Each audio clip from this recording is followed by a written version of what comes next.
Neneknya ini duduk, terus si cucunya ini kepalanya di pangkuan si nenek, sambil kepalanya itu dielus-elus kayak disisir-sisir dengan tangan, sambil dia ini nembang. Makanya dari situlah dia berani bilang bahwa setiap malam neneknya selalu datang.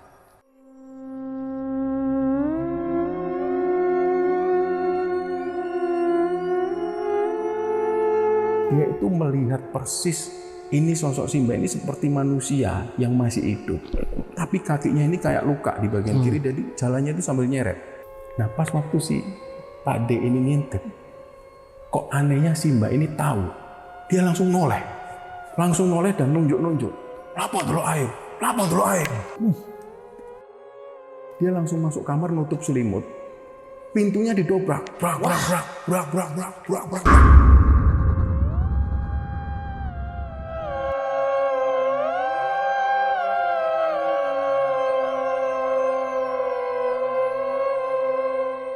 Assalamualaikum warahmatullahi wabarakatuh. Salam sejahtera untuk kita semua. Kembali lagi di Lonceng Misteri, masih bersama gue Gilang. Dan di edisi Malang hari ini gue kedatangan seseorang yang bakal nyeritain kejadian-kejadian horor yang ada di perkampungan tempat tinggalnya, atau di kampung tempat tinggalnya dulu.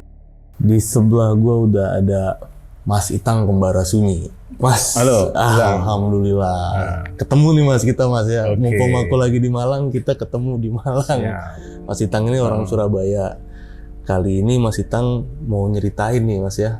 Ya. Kejadian-kejadian horor di kampung halamannya dulu. Oke, di kampung halamanku. Dan cerita ini sempat tak angkat juga, tak ceritakan di channel Kembara Sunyi. Jadi waktu itu di sekitaran tahun 70-an ada sosok nenek-nenek ini yang gentayangan lah istilahnya. Dia ini gentayangannya sampai seperti orang, jadi wujudnya itu nyata. Dia keliling kampung sambil nyeret kakinya. Kampung ini sampai sepi, sampai banyak yang ngungsi ke rumah saudara, ngungsi ke rumah teman. Nah itulah yang terjadi, benar-benar kampungku atau warga kampung ini diteror. Itulah. Nah ini apa banyak yang ngungsi gitu loh, dan ini cerita bener-bener valid Mas ya, banyak saksi matanya juga. Saksi ya. mata banyak, terus aku juga tinggal di sana. Tuh. Dan keluarganya juga masih ada di sana juga. Keluarganya juga masih ada di sana. Dan Kembara Sunyi ini, kalau dulu gua nonton Kembara Sunyi ya, denger ceritanya Mas Itang nih kayak lagi didongengin sama ayah nih. Sekarang bisa ketemu langsung sama orangnya. Dan ya Kembara Sunyi sendiri masih aktif Mas ya. Aktif. Masih aktif konten. Dan itu sekarang storytelling. Storytelling, banyak cerita-cerita horor lainnya di sana. Dan sahabat lonceng, setelah dari video ini juga yang memang belum tahu Kembara Sunyi, tapi pasti udah sih. Biasanya udah yang tahu horor nih, bisa ke channelnya Kembara Sunyi. Dan ya udah Mas, kayaknya langsung kita mulai aja nih Mas ya ceritanya.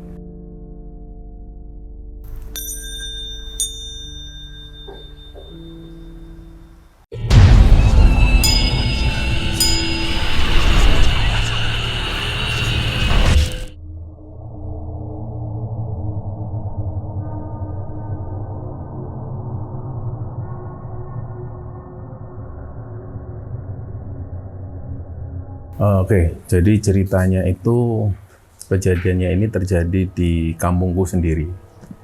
Kampung itu kalau di Surabaya atau di Jawa Timur ini, perkampungan, rumah-rumah itu disebut kampung. Tapi kalau di Jakarta gang lah ya. Itu di tempatku disebut kampung. Nah kampungku itu kampung lama, kampung lawas. Dari zaman Belanda itu sudah ada di sana. Nah banyak cerita-cerita mistis yang beredar di sana. Dan kami pun yang waktu itu masih anak-anak SMP, masih SD itu sering mengalami kejadian-kejadian yang horor seperti itu. Salah satu contohnya gini, jadi di tempatku itu ada burung. Burung ini setiap kali bunyi, ini sebagai pertanda bahwa ada orang meninggal.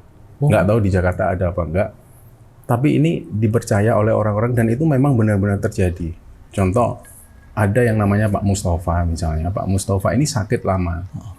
Malam itu kita lagi main karambol, lagi nongkrong sama teman-teman, tiba-tiba ada suara burung ini. Suara burungnya itu kak. Nah, ada yang nyebut burung ini burung dares, ada juga yang nyebut burung ini burung gagak. Nah, burung itu hinggap persis di atas rumah Pak Mustafa. Biasanya kita itu bisa menyimpulkan Pak Mustafa ini mau menemui ajalnya. Ini wallahu alam, takdir sudah ditentukan. Tapi burung ini kayak nandain sesuatu bahwa mau ada orang meninggal. Jadi kita kayak seolah ditandai lah. Nah, ternyata besoknya Pak Mustafa ini meninggal. Nah, di tempatku itu kalau ada orang meninggal, tahu kenong ya, yang biasa dibuat gamelan itu, salah satu instrumennya itu yang dipukul. Jadi kita yang anak-anak itu keliling mukul kenong, keliling kampung sambil menginformasikan bahwa yang meninggal itu siapa. Jadi itulah yang kami biasa lakukan. Dan biasanya kalau ada orang yang meninggal 1-2 hari kemudian selalu ada yang meninggal lagi. Dan itu selalu ditandai dengan suara burung ini. Kak.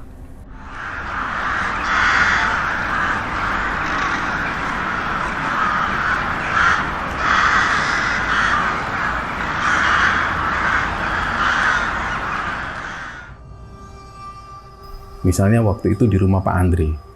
Ternyata besoknya Pak Andri yang meninggal. Dan itu sampai 7 hari berturut-turut. 7 kali berturut-turut, sorry. Entah itu selang 2 hari atau 3 hari kemudian, selalu ada yang meninggal sampai 7 kali. Setelah itu baru selesai, nggak ada yang meninggal.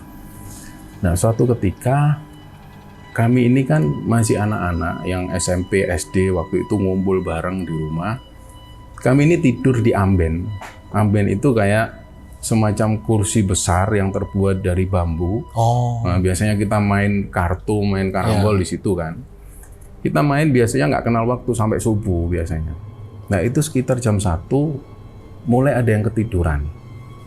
Kalau namanya di Jawa itu kesirep. Nggak pernah kita ngalamin semacam itu, tapi tiba-tiba kayak kita ngantuk luar biasa. Kita ngantuk terus kita tidur. Ketiduran semua di situ. Terus tiba-tiba ada salah satu temanku ini yang namanya Farid itu dia dengar ada suara kuda, dak dok, dak dok, dak dok. Terus dia ini bangun, dia bangun sendirian, teman-temannya masih tidur, termasuk aku di situ tidur. Dia ngelihat ada kuda tapi ukurannya besar. Kuda ini ditunggangin orang tapi tanpa kepala. Nah, katanya orang-orang tua dulu ini penjaga kampung. Nah, selalu ada yang ditakutin seperti inilah. Singkat cerita setelah dia ditampakin sosok orang naik kuda tanpa kepala ini, Farid cerita ke teman-teman. Semalam itu aku bangun sendirian, aku diliatin ada orang naik kuda tapi nggak ada kepalanya. Tentu kita nggak percaya. 2 hari kemudian kita melean lagi namanya, kita melean, kita main karambol, kita main catur dan lain sebagainya. Kita tidur lagi di situ, di amben itu tadi namanya.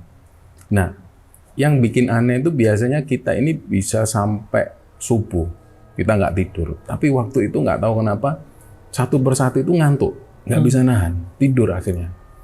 Nah, pas waktu itulah, ini aku sendiri yang ngalamin.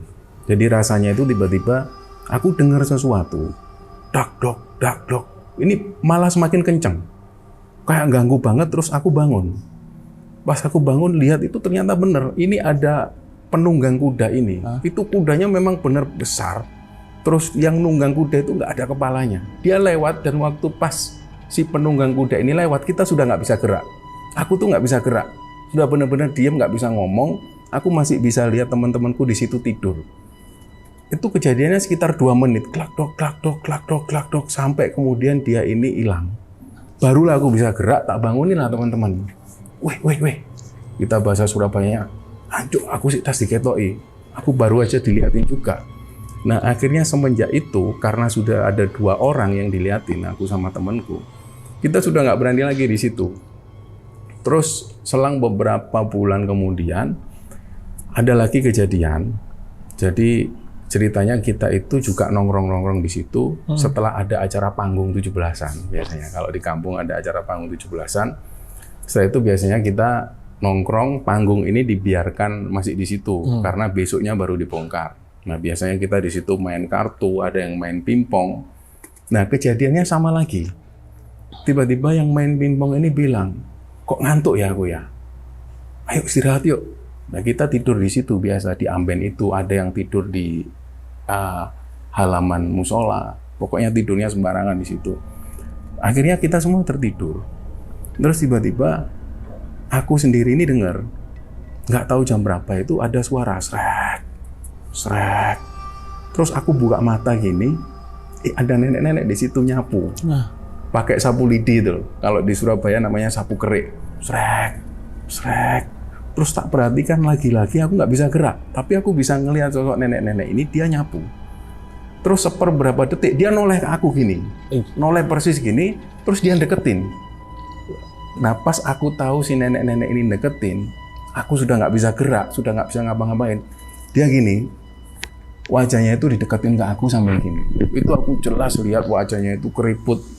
Waktu itu aku memang punya nenek, aku punya buyut. Tapi ini bukan buyutku. Nah ini wajahnya itu nenek-nenek, dia itu kayak mungkin dalam hatinya dia nanya, "Lapo, kamu lihat aja ngapain?" Setelah itu aku nggak bisa gerak beberapa detik, terus aku nyebut sebisaku sampai Allahu Akbar, barulah aku bisa gerak. Terus nenek-nenek ini sudah nggak ada lagi. Ternyata beberapa hari setelah itu, ada temanku yang diganggu juga dengan sosok nenek-nenek ini. Jadi kami akhirnya nyebut sosok nenek-nenek ini dengan panggilan Simbah. Karena hampir semua yang pernah tidur di Amben itu, yang sering melekan itu selalu didatengin sosok nenek-nenek ini. Hampir semua pernah didatengin. Jadi ceritanya waktu itu temanku baru pulang. Mohon maaf ya, dia ini dalam keadaan agak mabuk. Nah, di situ kan, dia agak mabuk. Awalnya dia berpikir, ini mungkin aku yang mabuk. Karena ada nenek-nenek itu. Dia itu jongkok di ujung gang gitu loh. Dia jongkok di ujung gang. Terus dia berpikir, mungkin aku ini mabuk. Udahlah, masuk. Terus begitu dia lewati nenek-nenek ini, ternyata dia masih ngelihat sosok nenek-nenek ini masih jongkok di situ. Terus kaki ini dipegang. Kaki temanku ini dipegang, terus dia sampai nggak bisa jalan. Ampun mbak, ampun mbak, ampun mbak. Dia sampai gitu.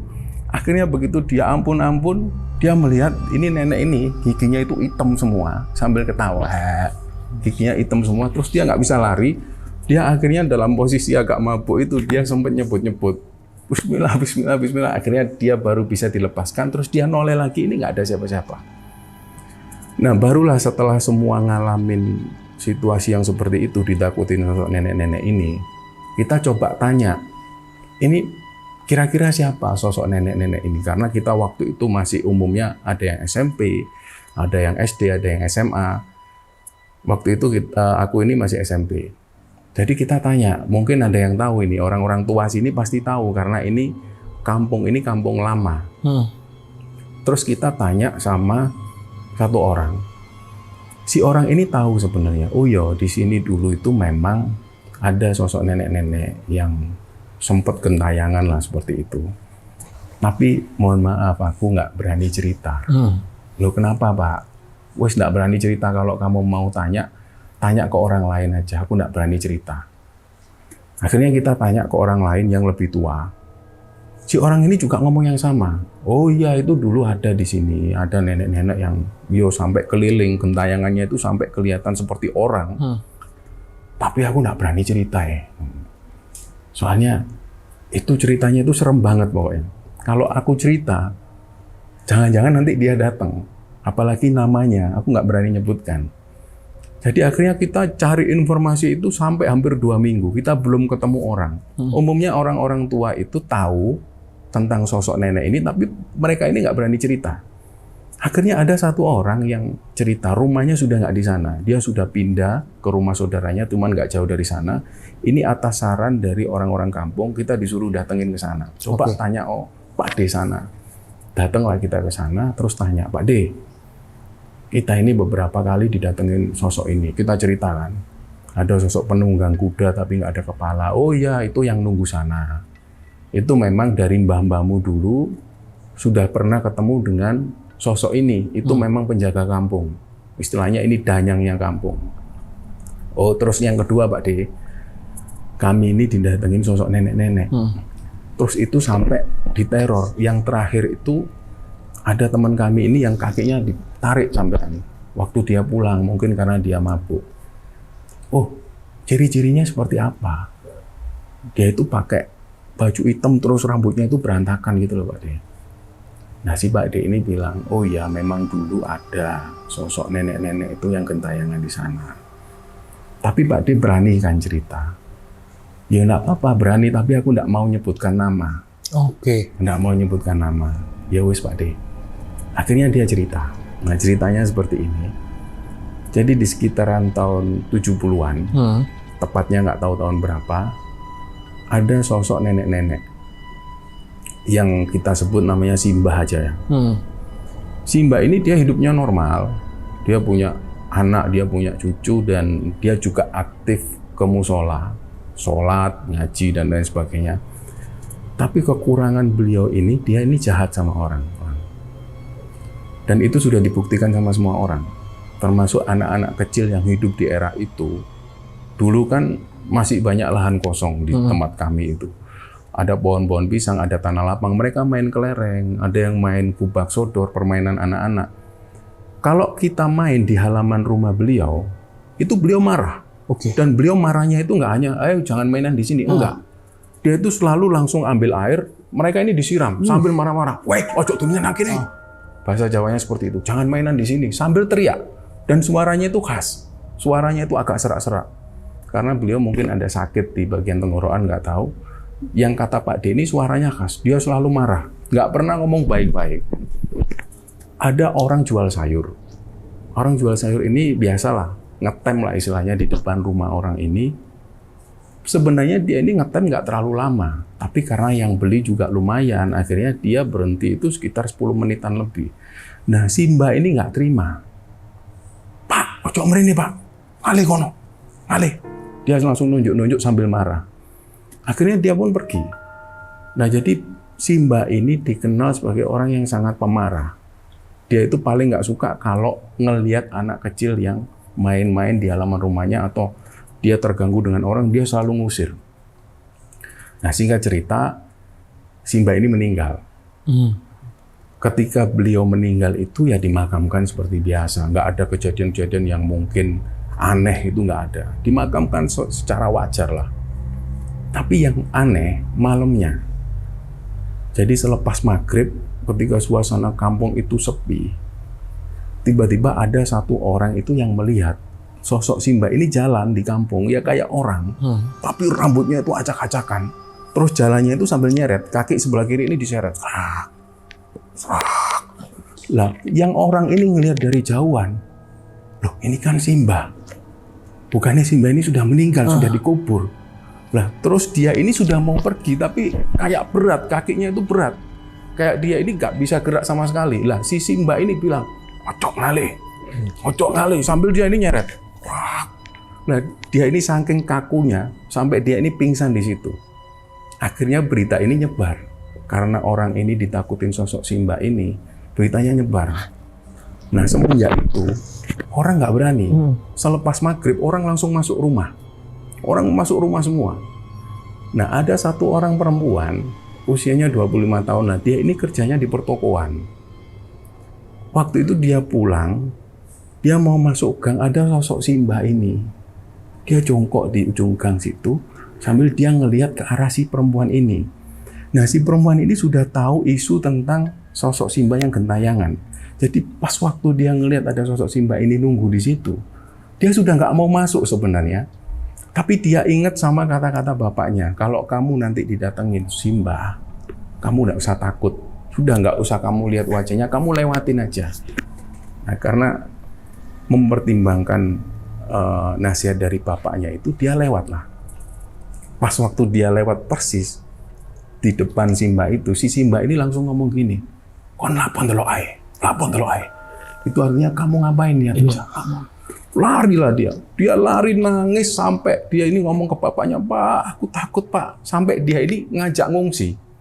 Jadi tahun itu di mana Simba ini gentayangan, banyak orang kampung ini yang ngungsi, nggak mau tinggal di sana, sampai seperti itu. Segitunya? Sampai segitunya. Jadi ada yang tinggal di rumah saudaranya, pergi ke rumah temannya. Kampung ini kan jadi semakin sepi. Nah, ternyata gangguan ini nggak berhenti.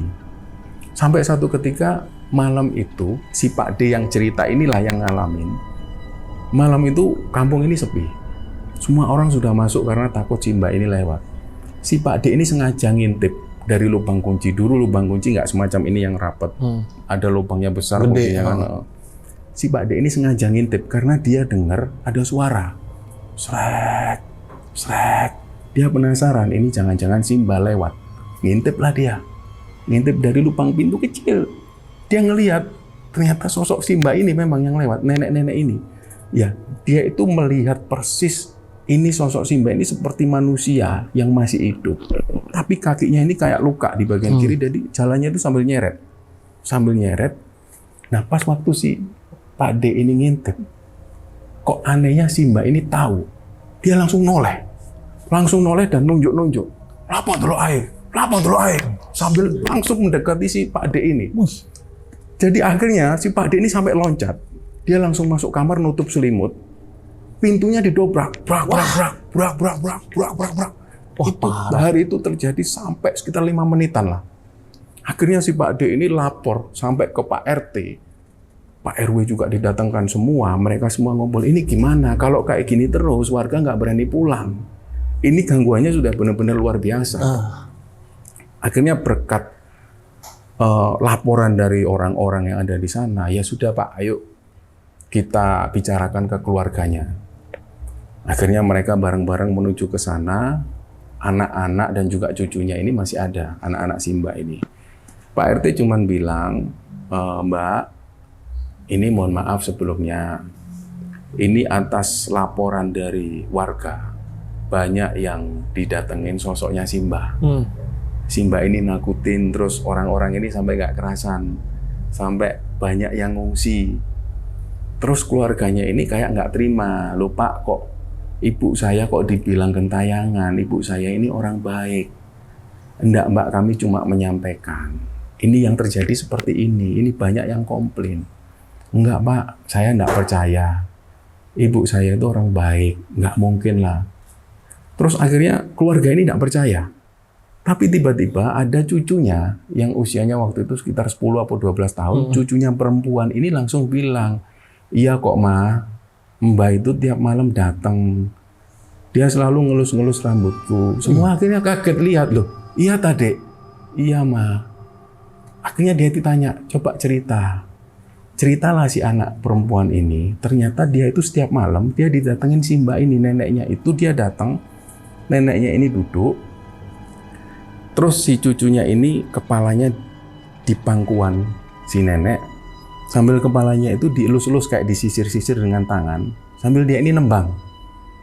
Ada tembang Jawa yang untuk menyanyikan anak kecil yang mau tidur. Jadi sambil neneknya ini gini, lelo lelo lelo lidung jop menengo jop pijer nangis, sambil dilus-lus gitu. Makanya dari situlah dia berani bilang bahwa setiap malam neneknya selalu datang. Akhirnya semua keluarganya ini jadi mungkin bener, karena yang ngomong ini anak kecil. Dia hampir tiap malam selalu didatengin. Nah, tapi waktu itu keluarganya ini nggak bisa ngasih keputusan, Pak, saya nggak bisa ngapa-ngapain. Kami sendiri ini juga nggak pernah didatengin. Sudah kami serahkan ke Pak RT sama warga. Nah, hal ini belum selesai. Ternyata warga ini juga nggak bisa cari solusinya seperti apa. Jadi kampung ini masih sepi. Di atas maghrib, orang-orang sudah masuk rumah.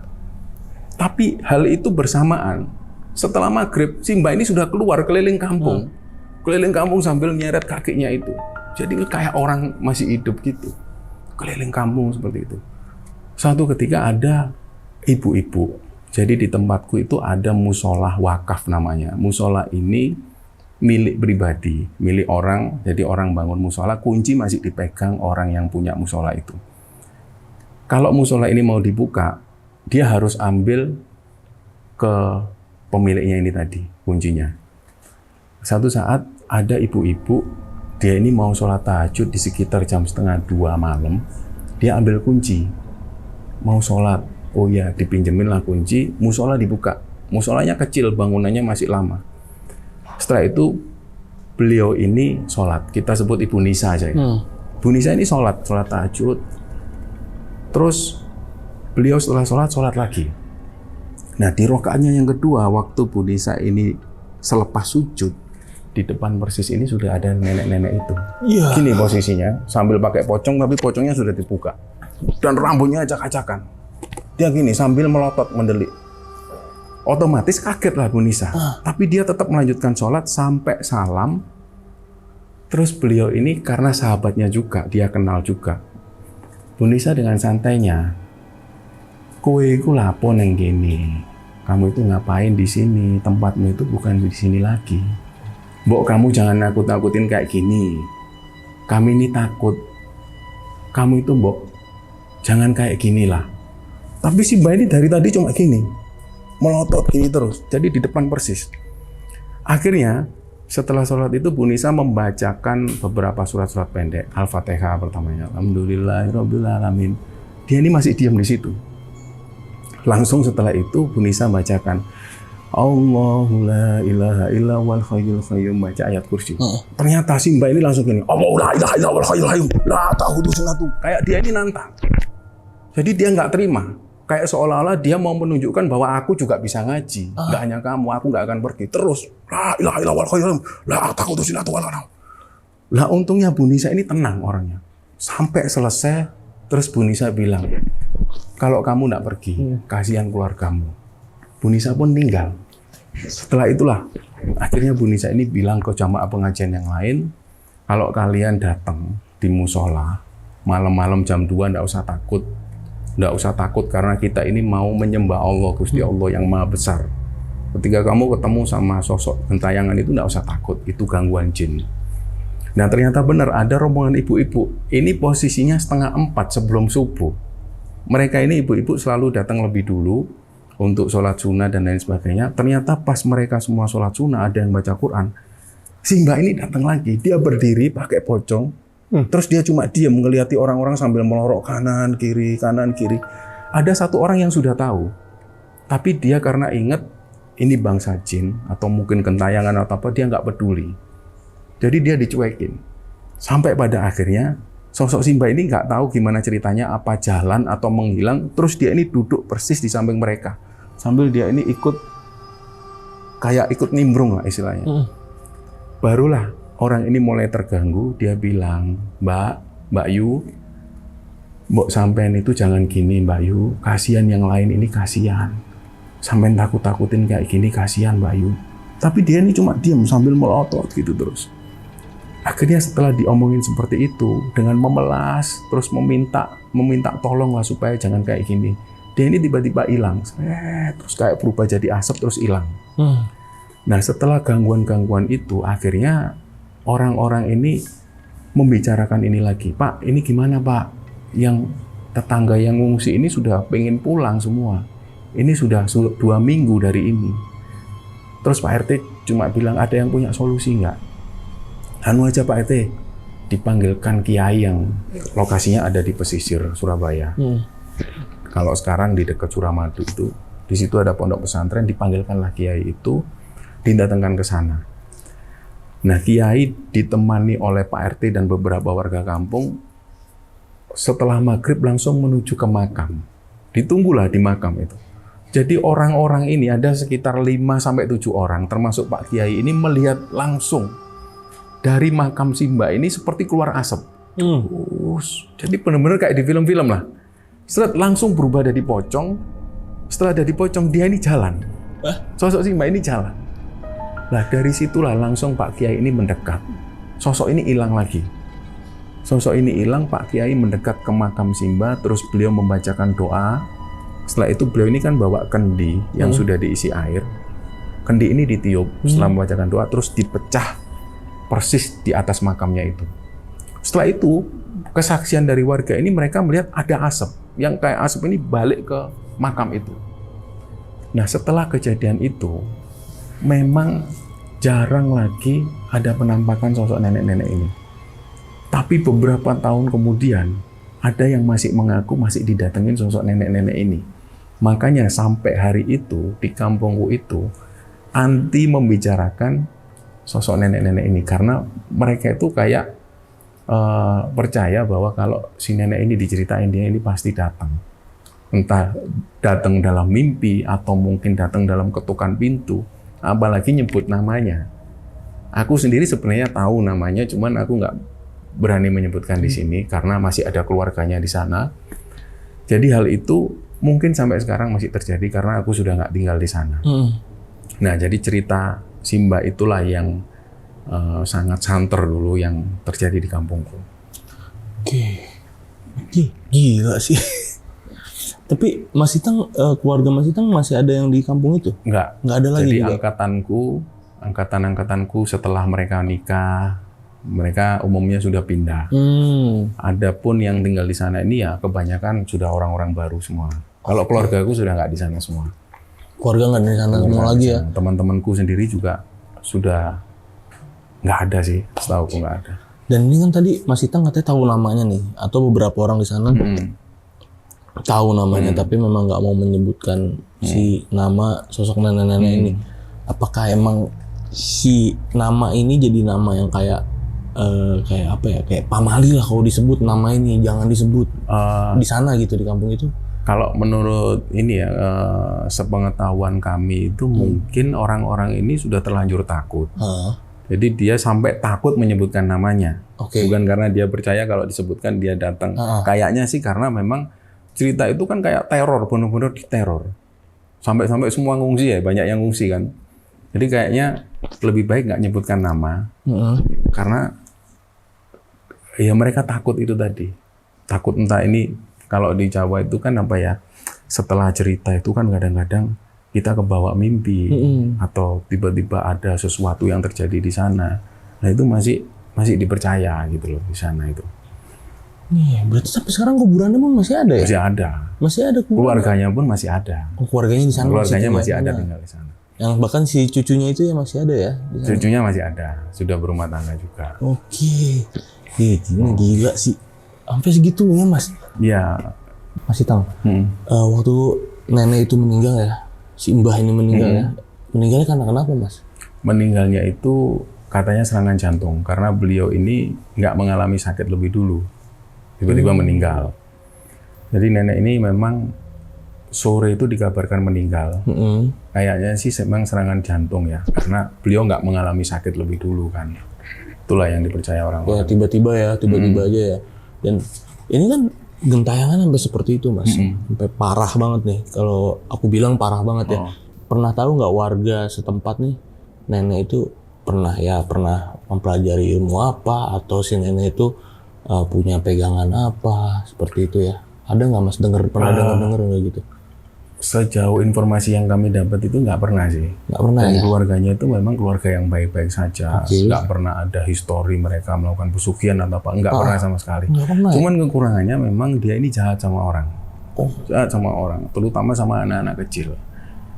Nah makanya yang mungkin bisa dijadikan pelajaran itu ya, kalau ada orang, ini kan orangnya sholat juga. Orang sholat, orang yang ngaji. Tapi kenapa kok dia bisa seperti itu? Jadi bisa kita simpulkan di sini, sholat itu sebenarnya untuk mencegah perbuatan keji dan mungkar. Jadi kalau ada orang yang sudah sholat tapi masih jahat, ini ada yang keliru sama sholatnya. Benar. Ya kan? Jadi kita nggak bisa menyalahkan sholatnya. Ini orang sudah sholat tapi kok seperti ini keadaannya. Jadi kita jangan salahkan itunya. Pesan dari cerita ini mungkin ya itu tadi, kalau ada orang yang sholat tapi masih melakukan perbuatan keji dan mungkar seperti dia marah-marah sama anak kecil, ini berarti dia masih belum sempurna sholatnya. Bisa jadi seperti itu. Ini yang bisa jadi pelajaran. Jadi seharusnya kalau ada orang sholat ya dia mengetahui bahwa seharusnya sholat itu bisa mencegah perbuatan keji dan mungkar. Sejalan lah, paling nggak hubungan dengan manusianya bagus, hubungan dengan Allahnya juga bagus.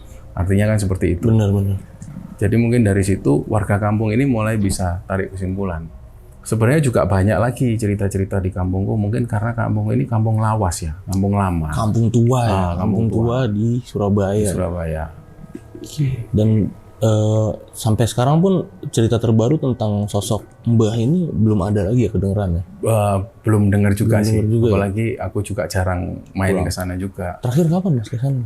Terakhir aku tahun 2014 aku pindah dari situ. Udah nggak ke sana lagi? Nggak ke sana lagi. Tapi udah lama banget ya. Sejauh itu sampai tahun 2014 ini masih banyak kejadian-kejadian yang aneh-aneh ya. Contoh kayak salah satu tadi yang kalau ada orang meninggal itu selalu 7 kali berturut-turut baru selesai. Oke. Itu selalu. Dan mesti ada burung itu tadi. Burung itu masih ada ya? Burung itu masih mesti kayak tetengar gitu. Iya. Terus ada kenong itu tadi yang salah satu instrumen gamelan ini kan sudah lama dipakai. Kalau ada orang meninggal selalu dipukul itu, dong, dong, dong. Nah kadang-kadang kentungan ini bunyi sendiri, dong, dong. Nah itu biasanya mau ada yang orang meninggal, mau ada orang meninggal. Jadi kayak ada tetengar lah kalau di sana itu namanya. Ya wallahu alam ya, kita selalu percaya bahwa ini takdir memang, tapi ada sebuah petunjuk lah istilahnya. Kayak seperti itu. Berarti kalau ada warga kampung yang sekampung sama Mas Itang nih tahu cerita ini pasti tahu ya, Tahu. apalagi yang udah tua-tua. Tahu, pasti tahu. Bahkan nggak hanya di Gangku. Di kampung 2 kampung yang setelah itu masih dengar cerita ini. Karena waktu itu aku pernah ketemu juga sama orang yang asli sana. Aku singgung soal cerita ini, dia juga tahu. Oh ya Mas, ngeri cerita itu. Yang orang Surabaya nih, yang sekampung sama Mas Itang nih, pasti tahu cerita ini. Oke, sahabat lonceng, itu tadi cerita dari Mas Itang ya tentang perkampungan horor tua di Surabaya. Jadi buat sahabat lonceng yang udah nonton video ini dari awal sampai habis, gimana pendapat kalian? Tulis di kolom komentar. Dan Mas Itang, channel Kembara Sunyi ini masih aktif upload ya? Masih seminggu aktif, berapa kali? Seminggu Mas? 3 kali. Seminggu 3 kali. Selasa, Kamis, sama Minggu. Itu berarti membacakan kiriman ya ke email. Kiriman dari teman-teman yang kirim email, dia membagikan cerita horornya, terus kami ceritakan. Oke, itu jadi buat sahabat lonceng yang mungkin hobi nulis yang ngetik-ngetik cerita, itu bisa kirim ceritanya ke Kembara Sunyi ya, ke Mas Kembara Itang. Sunyi. Kemana Mas kirimnya Mas? Kembara Sunyi 2020@gmail.com. Nanti linknya gue taruh di deskripsi, emailnya juga, dan sahabat lonceng bisa langsung kirim aja ceritanya yang epic-epic nih ke Kembara Sunyi. Dan thank you banget nih Mas Itang udah mau cerita di sini di Lonceng Misteri sama sahabat lonceng, terutama sama aku nih Mas ya. Thank you banget Mas. Makasih. Ceritanya serem banget. Ya akhir kata gue Gilang Ahadit ya izin pamit. Mas Itang juga izin pamit. Bye bye.